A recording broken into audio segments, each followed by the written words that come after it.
Give everybody a quick intro on Kassidy Warren and who you are and what you do. Yeah, my name's Kassidy Warren. I buy hotels. I'm also the host of the podcast called For Your Own Good, where I talk to people of a lot of finance, real estate, but also just really interesting people that are doing interesting things that have an opinion. My main thing is sort of real estate. Like I said, buying hotels. I started on the Airbnb side.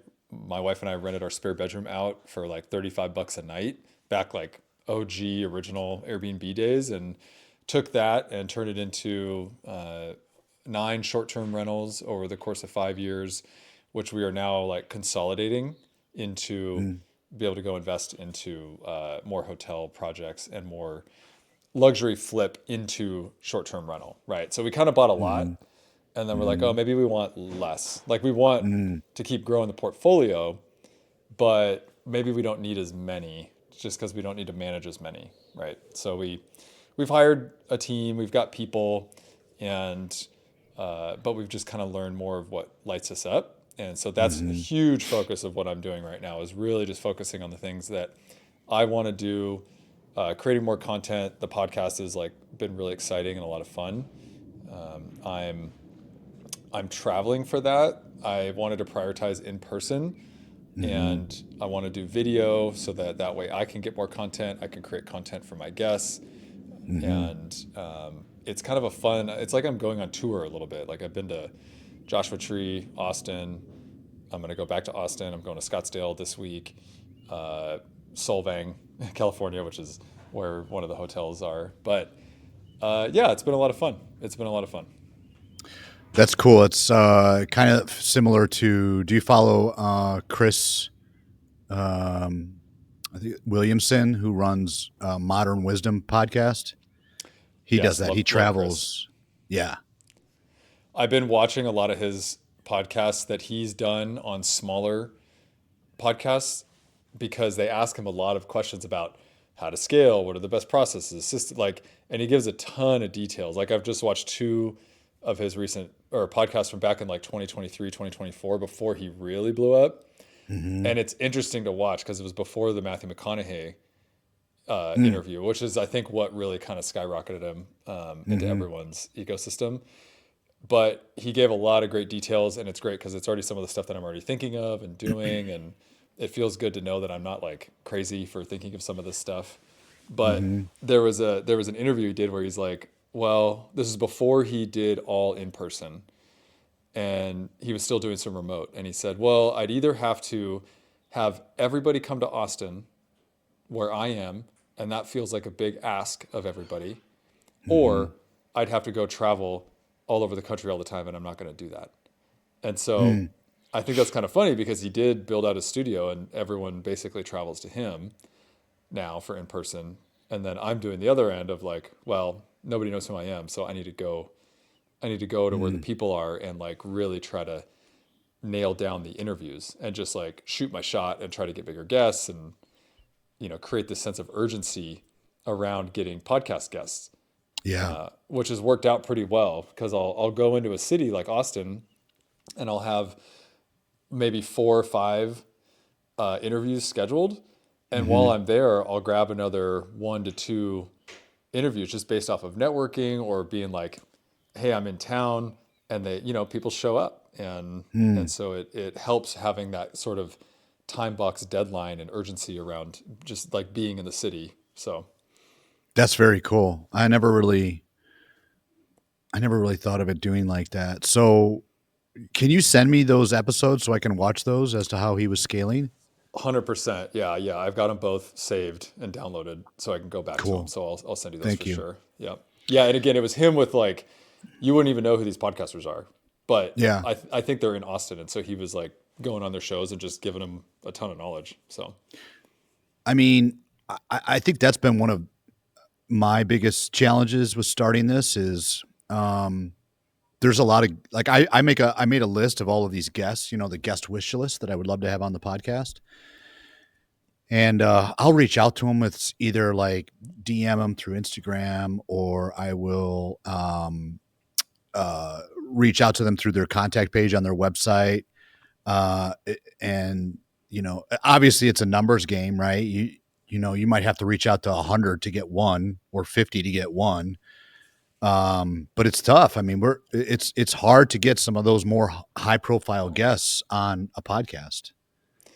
Yeah, the way that I've approached it, because I've gotten, and we haven't recorded yet, but Thatch Wen, who's a big real estate influencer, and he's out in Seattle, and then I'm really excited about one coming up in Austin with her name's Courtney Johnson. She's another kind of big influencer. She helps people make more money in their Mm-hmm. careers, Mm-hmm. and she's got a lot of contrarian kind of opinions, and her content is really good. It's like organic and fun, and she just seems like Mm-hmm. it's really easy.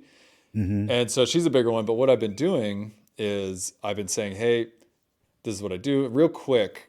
And then being like, can I donate to a charity of your choice? Mm.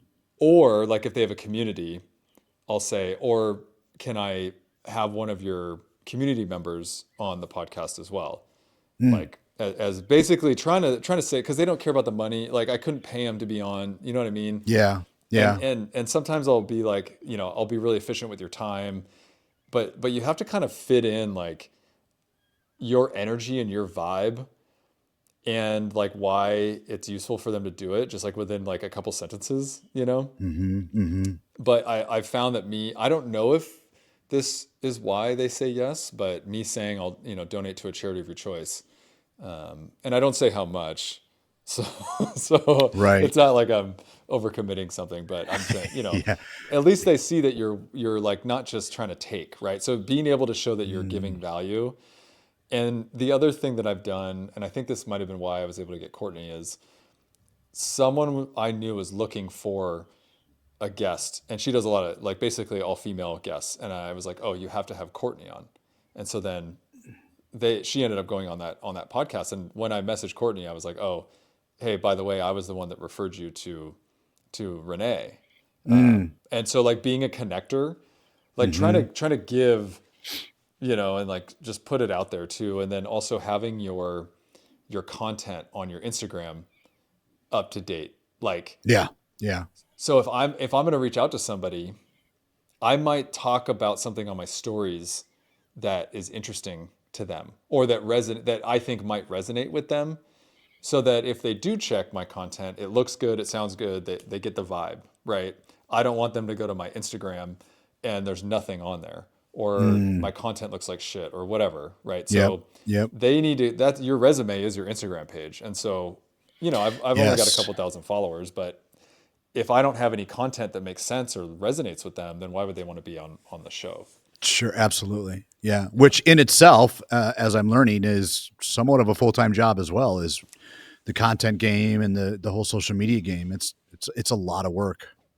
Yeah. And it's why I'm investing so much of my time and energy and money into 2025. I'm calling it the year of my reach and my reputation, because Mm. I think for most of us that are business owners, whatever we're doing, nobody really knows who we are. Yeah. Like, and so the bottom line is if you're good at what you do, if you provide a good product, a good service, like whatever it is, you need more eyeballs. Like you just need more eyeballs. You need more people that are interested and engaged with what you're doing. And so I'm really taking that to heart this year. And I'm basically spending the whole year, and I'm going to go hard on this podcast. I'm going in person. I am recording content about me just like traveling and like taking this thing on tour also. Mm-hmm. I Mm-hmm. haven't done anything with it yet, but I'm like really trying to go all in and do what my coaches and my mentors have told me to do, right?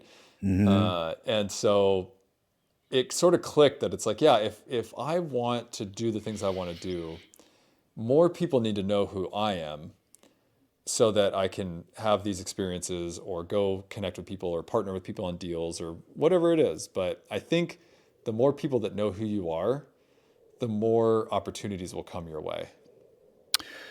So let me ask you two questions behind that. One is that the ultimate goal with your social media is to grow your network to be able to do more deals and raise more capital? I hate saying it's the ultimate goal, because then it's it seems like it's like self-centered and not Yeah. authentic. Because Mm-hmm. I would say I know that will happen But honestly, the ultimate goal for me is I really just want to go meet fucking cool people. Mm-hmm. And I want to like quote unquote expand my network in that way Mm-hmm. of there's things that I don't even know exist out there. Yeah. I'm really interested in architecture and buildings and real estate and designs and creative people and experiences. And so I've been so heads down in my work the last 5 years. And so this is sort of me like pulling my head out of the sand and going exploring the world again and like going and talking to people and having fun. That's Mm-hmm. honestly, I know that's not like a great like business answer, but I think by doing that, it will also set me up for whenever I'm ready to go make an ask, whether that is investing in real estate or starting a fund or Mm-hmm. doing some other project or whatever. I know that I will have that at least more resources available to me to be able to go Yeah. do that. Yeah. So then my second question behind that is, what would you rather have? Would you rather have the eyeballs on you with the social media to be able to do those things, or if you had the opportunity to do those exact same things, meeting cool people, expanding your network, but behind the scenes without having to put yourself out there, which option would you choose? Hmm. That's a great question. I'm going to say actually that I want it to be put out there Mm, because I think what I'm doing and the conversations that I'm having with people mm-hmm, are really important for others to hear. mm-hmm. Because I've seen through my coaches, my mentors, and the greats in social media. They're not just social media, it's the people that share on social media, but like the people that are really incredible, the Tony Robbins, the Dan Martells, Rich Summers, Eckhart Tolle, like these people literally change people's lives. Yeah. And I think I ultimately have the power to be able to do that. I'm in my very infant stages of that. And I'm Mm-hmm. not saying I'm going to be Tony Robbins. I'm not saying that. What I am saying is that I know that when I was exposed to conversations that I didn't even know were happening or that I wouldn't have been able to understand 5 years ago, I know that when I got exposed to that, I learned something and I grew and I took it to heart. And so I think with all the shit out there, Bo, Mm-hmm. like Yes. across everything. I mean, Yeah. I was in the sauna last night. I tried out a new sauna place. Well, not a new sauna place. It was at the gym, and it's a really nice sauna. It was probably all under 30-year-olds, and they were all on their phones in the sauna, and they were all texting, and they were all watching TikTok, and a couple of them were just like the way they were talking about women was like I didn't know people still talked about women that way. Whether and maybe it was just they were just boys having that kind of Yeah. conversation. The locker Mm-hmm. room talk, literally locker room talk. But Yeah. I was like, man, like people are really stuck to their phones and they're really into Oh whatever yeah.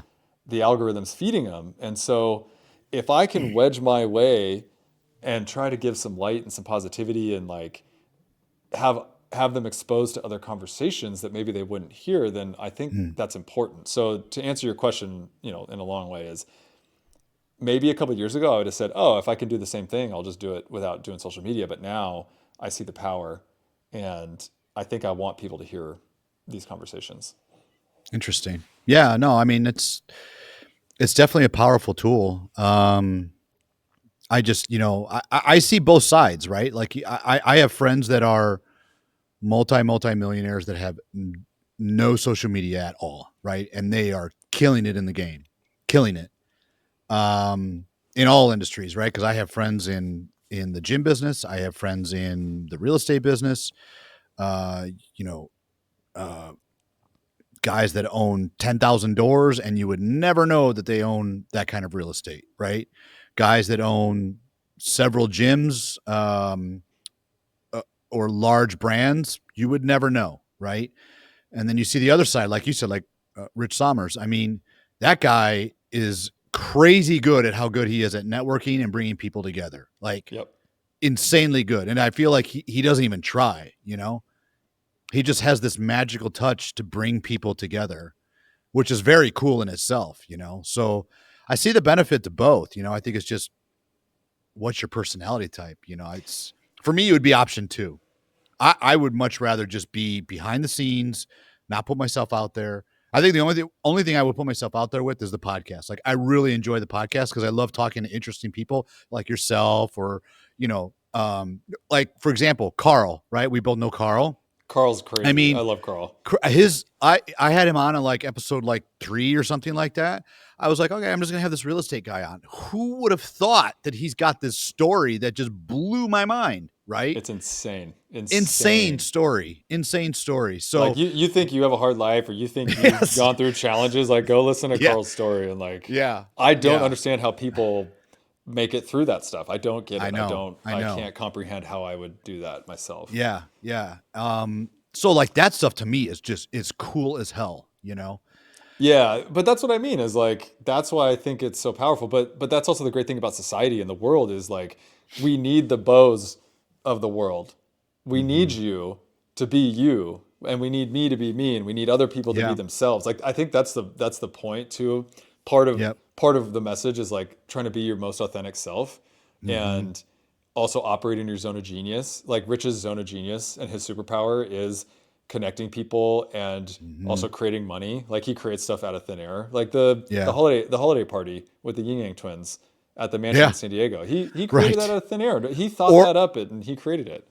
or what he did with Grant Cardone off the fly with putting that meetup together Yeah. just blew It, my mind. if you haven't, if you're a listener out there, go listen to Rich Summers' most recent Grant Cardone interview. It was back Hmm. like February or something. Hmm. At the end of that interview, he is live working out a way to create an event, a pop up event for Grant Cardone, and they just do it, and they made it happen within 24 hours.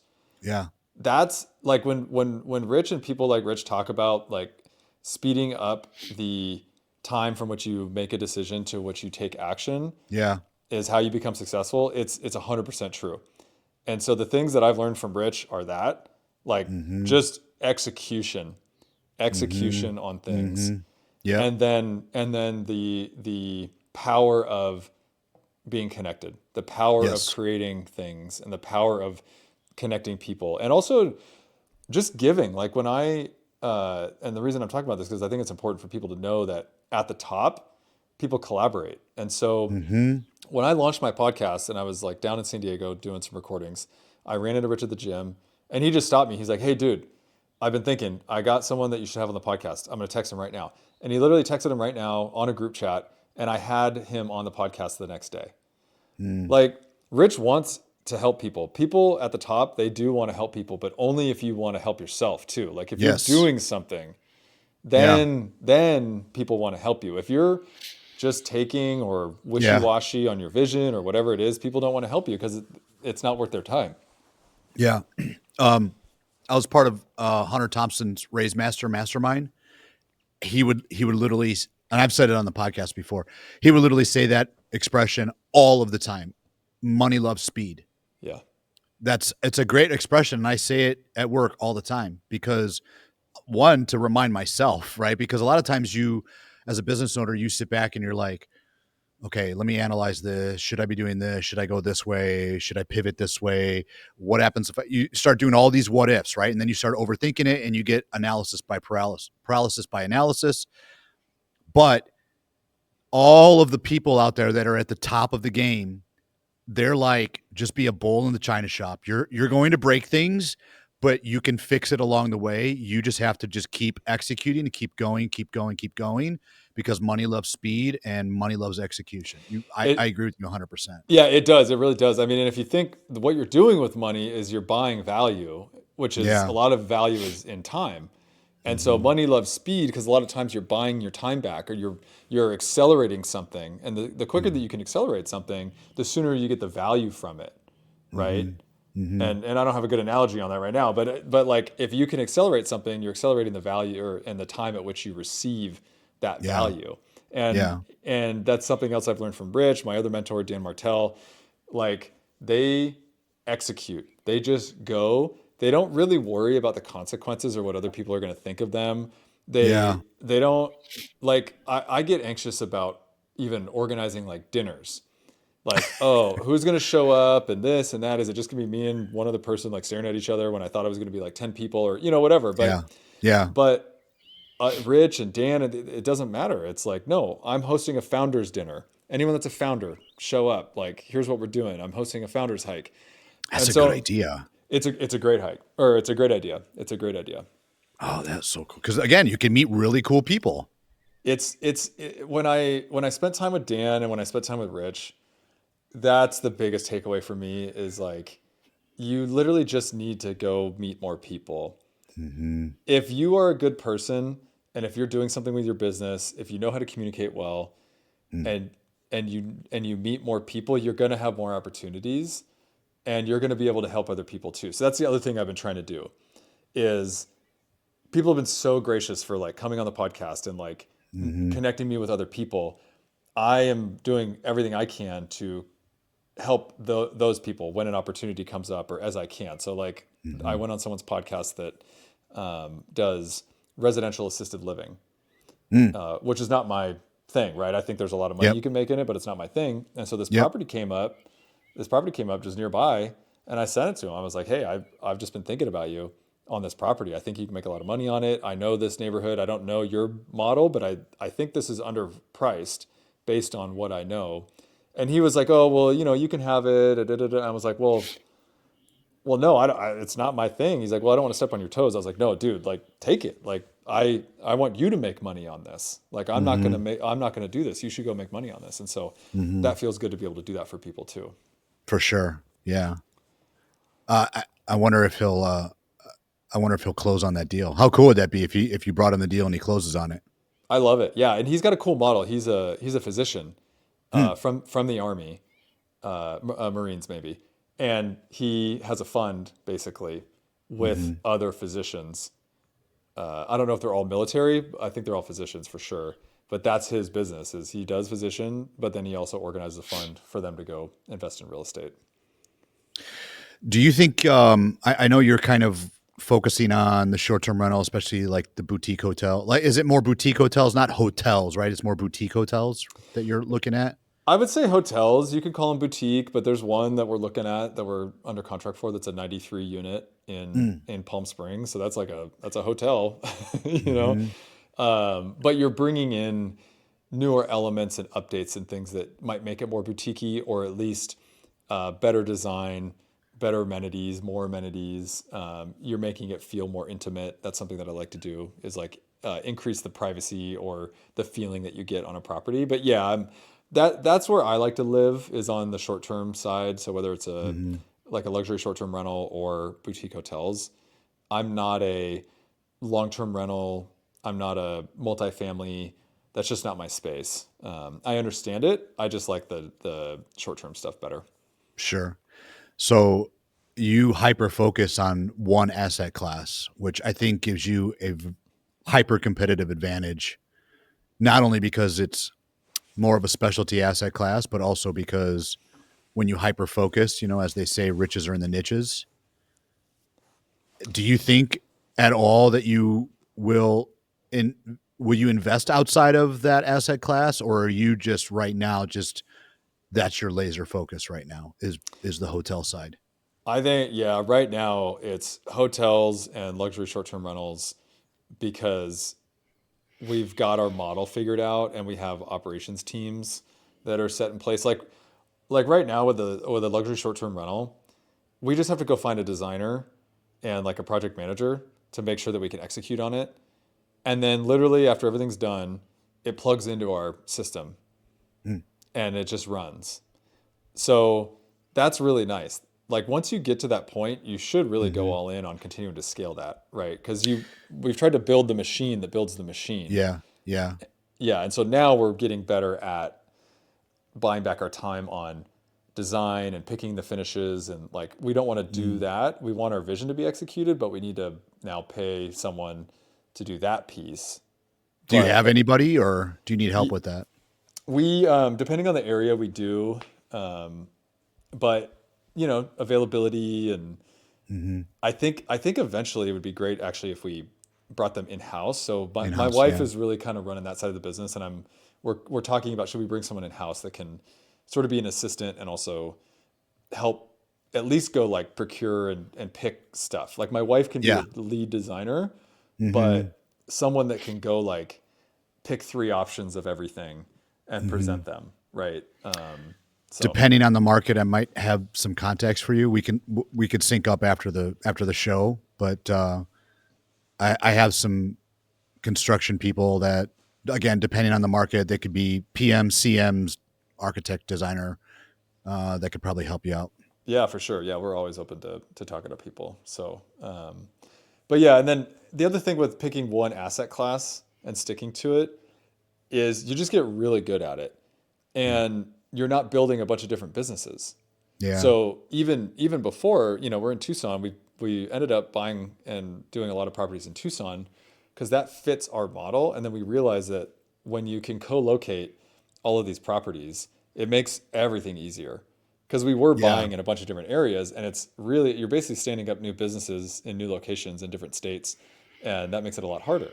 Versus we've got everything here, let's just continue to invest here, and Mhm. we have our box now, and then you just go go go and don't get shiny object syndrome, because I think a lot of people get anxiety around making money in real estate, and so they have a Mhm. deal that comes across their desk that's not in their wheelhouse.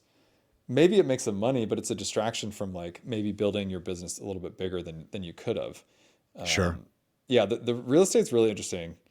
You can make money so many different ways, Mhm. and a lot of people get distracted by the cash flow. A lot of people get distracted by the potential upside, but not a lot of people figure out how to systematize and scale operations in real estate because they're, it's funny, I say this, all real estate investors are broke because we're always spending our money on deals. Like we never have any Yeah. cash in the bank. Yeah. And so It's definitely a long game. it is because it's cash intensive. It's just capital Yeah. intensive. But when Mhm. you have leverage and you can force appreciation, that's how you Mhm. get wealthy. And that's what I tell people is cash flow is the lowest level value of a real estate investment. Yeah. Leverage coupled with appreciation is really where you build long-term wealth. 100%. Yep. Yeah. I mean, on the multifamily side, the fact that you could 2x the value of a property in 5, maybe 10 years at the long route, it's insane, right? Uh, I think that's what's. I wish this kind of stuff was taught more in school because when I talk to people, I don't want to say the average person, but um, when I talk to people about that industry, like it blows their mind what the opportunity investment is because they're so used to just 401ks, IRAs, stock market, getting, 8% return every year. When I tell them, listen, if you invest $100,000 and I can 2x your money in 3 to 5 years and you reduce your tax liability with the depreciation and cost segregation we do, so that 100,000 that you make is basically tax free. How do you feel about that? Yeah. They're like, well, wait, what? They just don't even understand it. Well, then in that example that you gave, the doubling of the value or the doubling of their money, I would say 10 to 20% of that is cash flow. The other Mm-hmm. 80% of that is from the actual increase in value Absolutely. because of the commercial real estate business model, which is you Mm-hmm. buy at a discount, you use leverage, so you're only putting 20 to 40% down, and Mm-hmm. then you double the value of the asset. And so that entire doubling of the asset is yours to keep, Mm-hmm. but you only spent 20 to 40% to get Yeah. that double of it. Like that, once you understand leverage and forced appreciation, you're like, oh, why would I do anything else? So, like Mm-hmm. when you look at other investments, like 401k or even just in the stock market, like if you're okay just like long term hoping to get a unicorn and Yeah. you lose on 9 and you hit on 1, that's not a bad strategy either. But with real estate, it's like a lot of it's in your control and you don't even realize Mm-hmm. that. There are obviously market factors, but you get leverage So you buy 100% of an asset for a fraction of the price. You get cash flow, which again is a low total amount of your return. Mm-hmm. You get the forced appreciation, whether it's just through the market or through you improving the asset or you running it better and making more money. If you know how to raise money, you get free equity in the deal. Mm-hmm.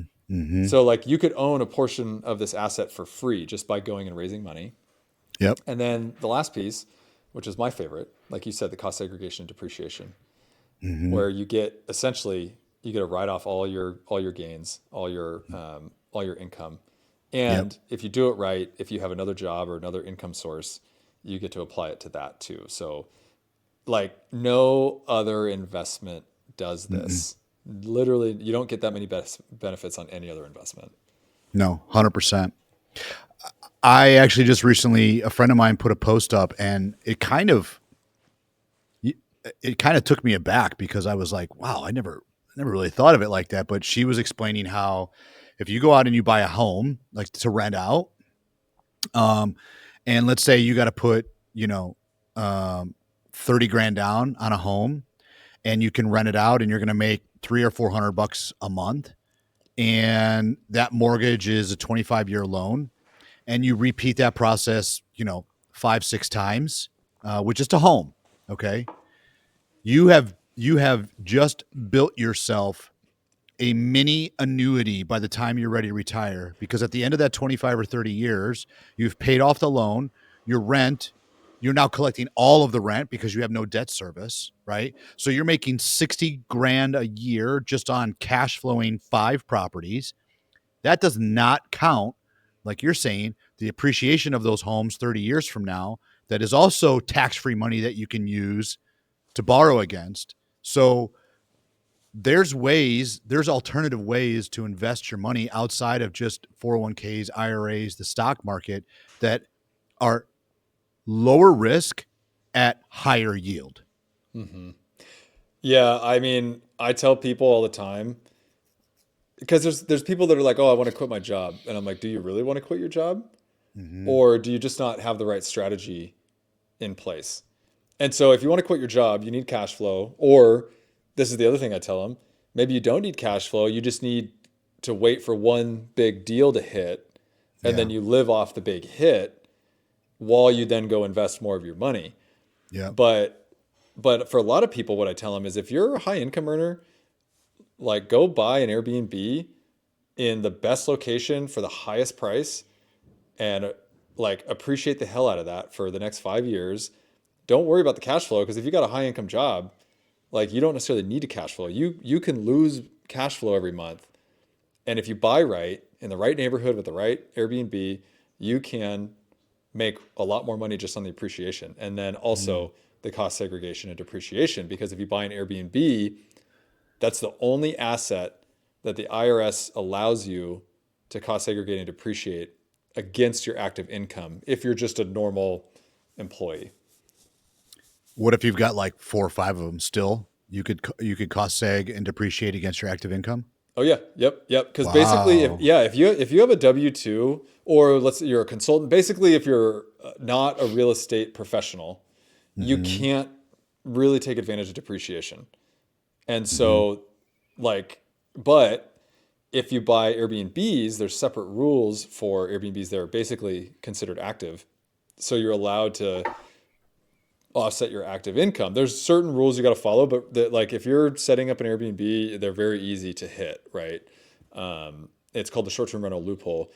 It's the only asset that the IRS allows you to take depreciation on your active income when you're not a real estate professional. So this is, I'm like, every high income W2 earner, Seattle, LA, San Francisco, Chicago, you're in these software blue cities, like stay at your job for as long as you can stick it out and buy as Yeah. many Airbnbs as you can over the next 5 years, and you'll be a multimillionaire.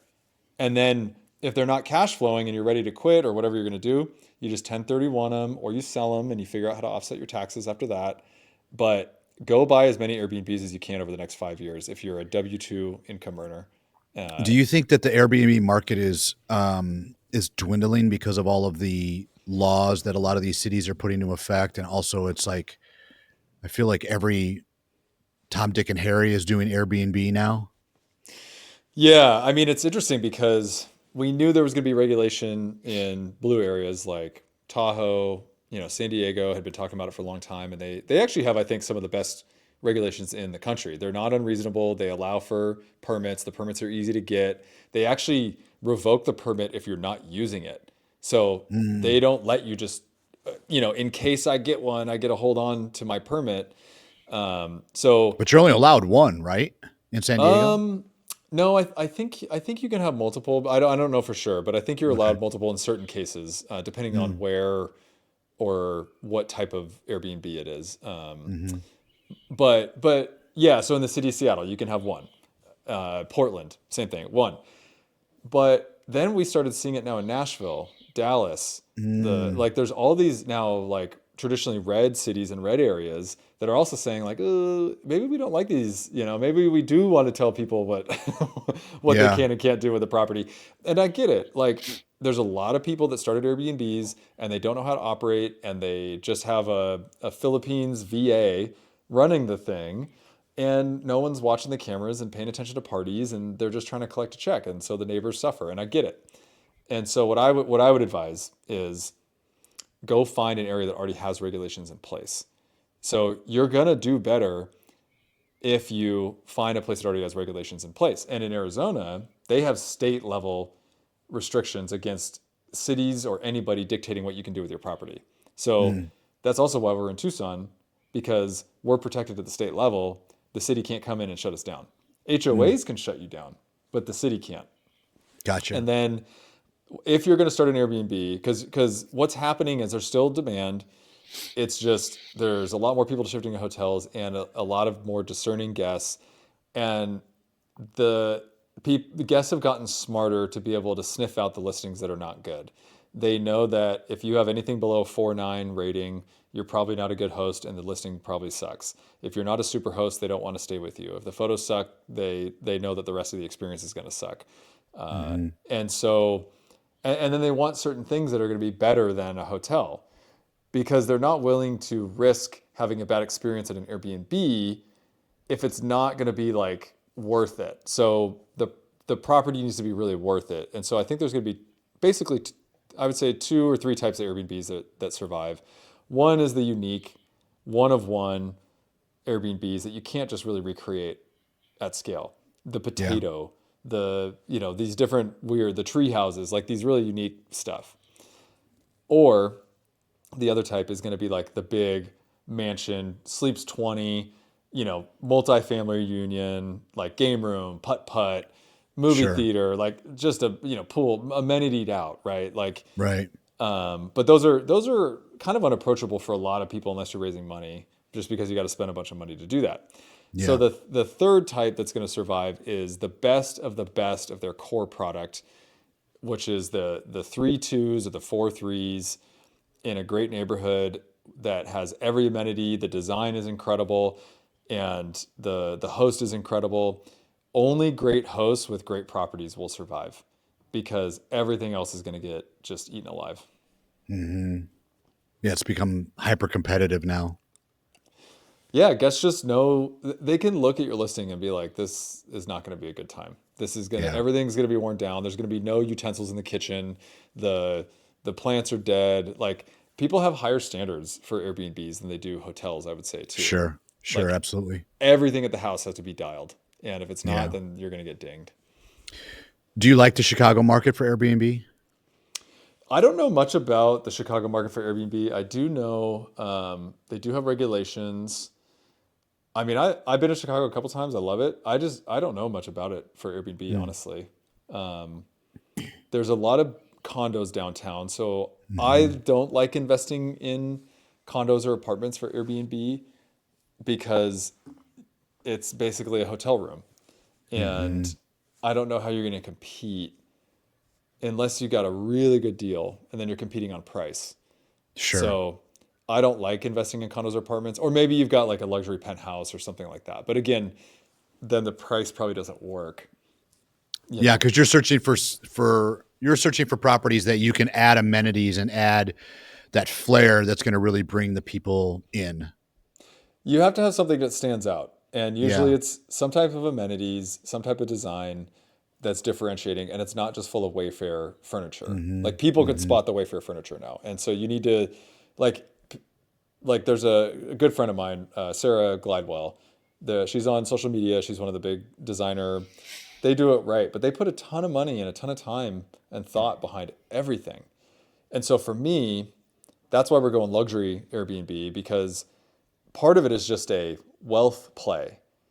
Like all the benefits we just talked about, I'm like, oh, I need to go buy $1 million house, spend 250K on renovations, and I want it to be worth closer to 2 million when I'm done with it. And then turn it into an Airbnb for 5 years, collect the tax benefits, but my time and my effort goes a lot further. Sure. For most people, they're going to go buy a $300,000 to $600,000 Airbnb. They're going to put a little bit into it. It might be average or mediocre, and then they're not going to make a ton of cash flow.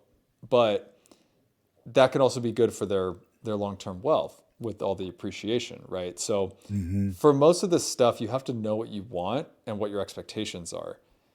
If if you don't care about cash flow, but the thing is, most people think they care about cash flow. They think they want cash flow, but if they do the math, they should want appreciation. So Right. it just Right. depends on if they want to quit their job or not. So Right. Right. yeah, Yeah, because there's a lot, like you said, there's a lot of high net worth people that I don't care about cash flow. I want the depreciation, or I want to be able to exit in 5 or 10 years and get a stockpile of cash that I can 1031 into another deal. that's right. Yeah. That's right. Do you guys ever take like these hotels and maybe reduce the room count to expand unit size to be able to do these crazy unique suites and whatnot? That's a really good question. And in my short time in the industry, so I've been doing this just a little over a year now, usually the answer is no, because the way that these hotels are underwritten are on a price per key Mm, basis. mm. So if you're taking away a key or a room, then you're basically almost doubling the the Cost per unit. cost per unit. And so that's not the Mm, only factor. That's not the only factor. Um, but it is definitely a consideration. So there would have to be some market research. Now, I'll tell you, the reason I can answer that is because we looked at a property in Palm Springs, a different one that had like 144 units, which is just a hmm. lot of rooms, a lot of Yeah. rooms. And I'm like, well, what if we took one of the buildings, because it was like 6 buildings. What if we took one of the buildings and we did exactly what you're talking about? We tear down the wall in the middle and we make it a really dope suite. Hmm. And it really comes down to the scale of the property, meaning is it mid scale, upper scale, luxury, and then what the expectations of the guests are and how much more they're willing to pay based on what the finished product is. And Hmm. so for that particular scale, it was a little bit economy to mid. We would have had to take it all the way up to luxury to justify doing that, because Hmm. then you're talking about your price per key, how much you have to invest, Right. like the type of The market that's going to. capex. Yeah, Yeah. exactly. Because the way that I look at underwriting hotels, the simple way of underwriting hotels is, what did you pay for it on a price per key basis? What did you put into it construction Hmm. wise on a price per Hmm. key basis? And then I take those two numbers and I double it. And that's what I want my exit price to be. Mm. Because then you're doubling your money based on Sure. value. That's just like the rough Yeah. check. Right. But if Right. I'm buying it for 100 a key and I put 50 a key in, which is a lot for 100 a Yep. key, but I'm 150 a key all in. Yeah. Will it be worth 300 a key at the end? And how And many years out do you usually look? Is it 5, 10? five is kind of where you want it to Yeah. be, but we do hold periods of 10 years, especially when we were like, it was the kind of the interest rate crisis and nobody was Yeah. buying or selling anything. It was like, look, Yeah. we're gonna tell you, like, we're gonna hold this thing for 10 years, but obviously if we can sell it or refi sooner, well, we're gonna refi sooner no matter what, but if Yeah. we could sell it sooner, we will. But just know that your money could be held up for 10 years. We just don't know what the economy is going to do. So Is it true that I think I read this stat or was told the stat many, many, many years ago about the hotel industry that the average occupancy rate for a hotel is like 50 or 60%?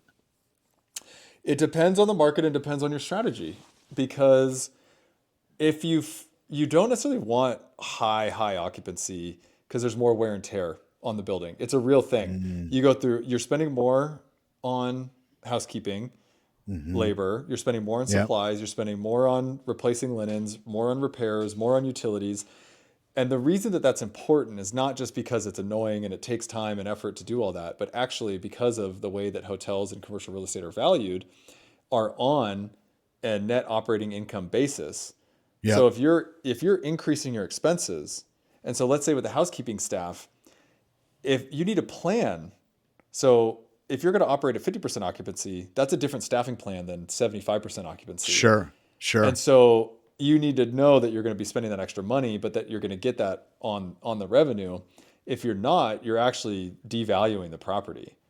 Yeah. And so the other reason to operate at 50% is to gosh, I always forget the actual official term, but you want to keep your rates high, and you don't always want to go too low. You want to create like a floor, basically. You want guests to know that you don't go below a certain rate. And so Mm. if you can have a higher ADR with a lower occupancy, that's going to result in a higher overall value of the property Oh, okay. because you're not spending as much on expenses. And so Right. the number that you're looking at is called RevPAR, which Yep. is ADR times occupancy. And so 200 ADR times 50% occupancy is the same as like 150 ADR at 70% occupancy or whatever, right? Right. But a lot of times hotels you want, especially like, I'm not talking about the Motel Sixes and like, Super Eights and all that, but like if you're mid range or upper, you want to keep your rates higher so that you always have room to go up Mm. if there's demand. So if you go low, people might start and then you try to go back up. It's harder to get them to pay the rates when they're higher if they got it for a lot lower, Yeah. right? I But get if that. if you Yeah. stay at a certain floor, it's easier to get Yeah. them to pay more in the future because it's not as big of a delta, but you're making a lot Yep. more money. So It's the psychological effect. Yeah.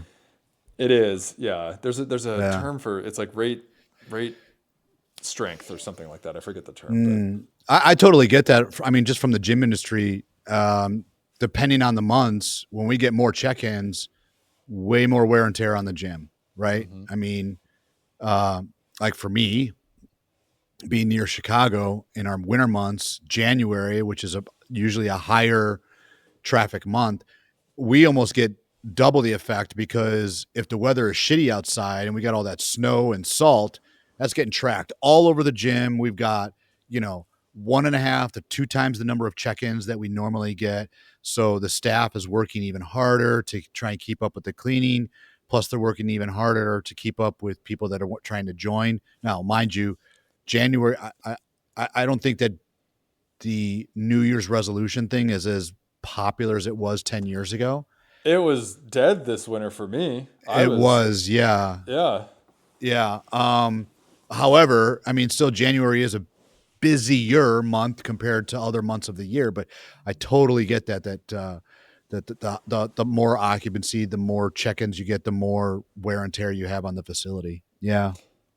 Yeah, and then that translates because the the higher your NOI, net operating income, the Hmm. higher your value of the property. So Yep. every dollar that you make, or I guess every dollar of expense you remove, Yep. is equivalent to about $10 in value. So if Mm. you're removing 100 grand in expenses, Yep. you've just added $1 million to the value of the property.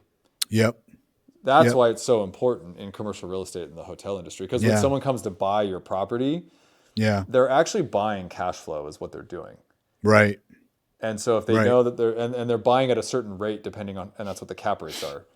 Yep. And they're basically, if it's a strong market, then they're buying it for a certain cap rate or multiple. If it's a weaker market or a riskier market, they're buying it for a different Yep. multiple.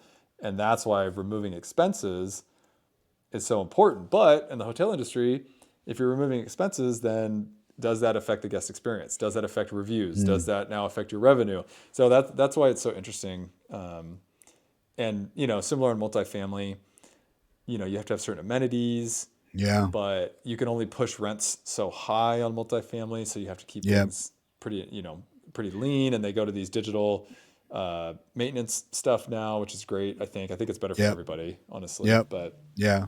yeah, Yeah. I was just so going to use that example. It's the same on the multifamily side. I mean, if you to your example, if you reduce expenses by 100 grand, or you grow net operating income by 100 grand, which is basically the same exact thing, um, at a 5 cap, you just added $2 million of valuation to the property, just like that. yes, Yeah. exactly, That's why real exactly. estate is cool. That's exactly why real estate is cool. Now the downside is true too. If you screw up and Yeah. if you can't grow revenue and you can't reduce expenses, then you've just decreased your value. You've lost a ton of money for your investors. That's why it's risky. We Mhm. always talk about the upside. We don't always focus on like the opposite is true too, right? Yeah. Yeah. If you suck at what you do, then it's going to do the reverse. That's the fine print in the PPM, That is the right? fine print, the PPM. That is, yeah.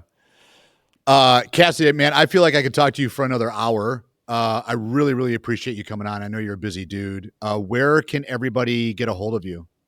Yeah, best places on Instagram. I'm at Kassidy.Warren. That's Cassidy with a K.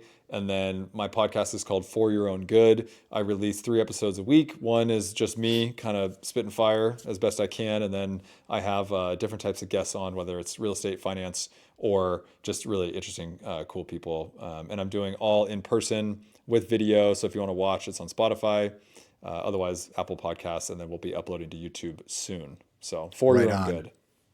I will be sure to include all of that in the show notes. And again, thank you so much. I appreciate you, buddy. Thanks for coming on. Bo, thank you, man.